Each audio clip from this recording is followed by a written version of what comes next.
बहुत समय पूर्व जब गुरुकुल शिक्षा की प्रणाली होती थी, तब हर बालक को अपने जीवन के 25 वर्ष गुरुकुल में बिताना पड़ता था।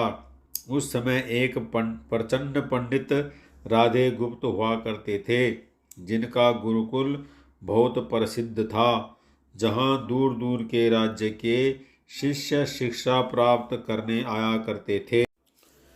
बात उन दिनों की है जब राधे गुप्त की उम्र ढलने लगी थी और उसकी पत्नी का देहांत हो चुका था। घर में विवाह योग्य एक कन्या थी। राधे गुप्त को हर समय उसकी चिंता सताती रहती थी।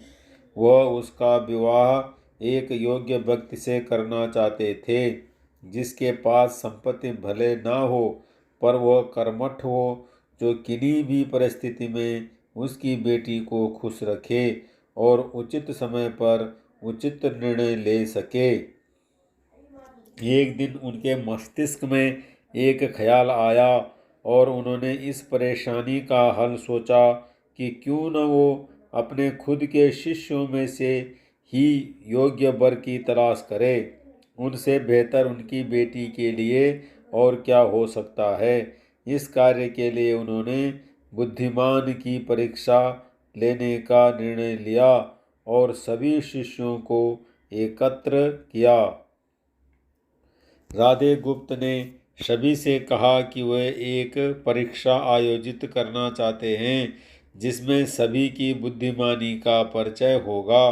उन्होंने सभी से कहा कि उन्हें अपनी पुत्री के विवाह की चिंता है, जिसके लिए उनके पास पर्याप्त धन नहीं है। इसलिए वे चाहते हैं कि उनके शिष्य विवाह में लगने वाली सभी सामग्री कैसे भी करके एकत्र करें।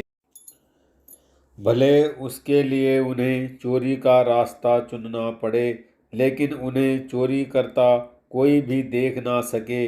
इसी शर्त का पालन सभी को करना है। अगले दिन से सभी शिष्य कार्य में जुट गए। रोजाना कोई न कोई तरह तरह की वस्तुएं चुरा कर लाता और राधा गुप्त को दे देता।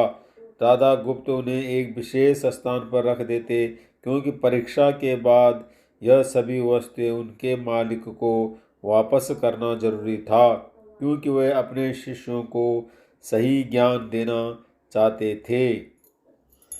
सभी शिष्य अपने अपने दिमाग से कार्य कर रहे थे, लेकिन इनमें से एक चुपचाप गुरुकुल में बैठा हुआ था, जिसका नाम रामा स्वामी था। वह राधा गुप्त का सबसे करीबी और होनहार छात्र था। उसे ऐसा बैठे देख राधा गुप्त ने इसका कारण पूछा। तब रामा स्वामी ने बताया कि आपने परीक्षा की शर्त के रूप में कहा था कि चोरी करते वक्त इसे कोई ना देख सके। इस प्रकार अगर हम अकेले में भी चोरी करते हैं, तब भी हमारी अंतरात्मा उसे देख रही है। हम खुद से उसे नहीं छिपा सकते। इसका अर्थ यही है कि चोरी करना व्यर्थ है।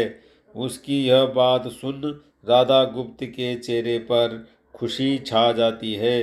वे उसी वक्त सभी को एकत्र करते हैं और पूछते हैं कि आप सब ने जो चोरी की, क्या उसे किसी ने देखा?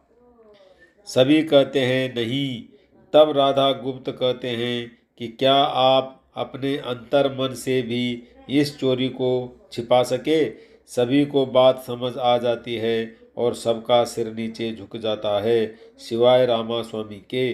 राधा गुप्त रामा स्वामी को बुद्धिमानी की परीक्षा में अव्वल पाते हैं और सभी के सामने कहते हैं कि यह परीक्षा मेरी पुत्री के लिए उचित वर तलाशने के लिए रखी गई थी। इस प्रकार मैं रामा स्वामी का विवाह अपनी पुत्री के साथ तय करता हूँ। सभी खुशी से झूम उठते हैं। साथ ही चुराई हुई हर एक वस्तु को उसके मालिक को सौंप विनम्रता से सभी से क्षमा मांगते हैं। कहानी की सीख। बुद्धिमानी की परीक्षा से यही शिक्षा मिलती है कि कोई भी कार्य अंतर्मन से छिपा नहीं रहता।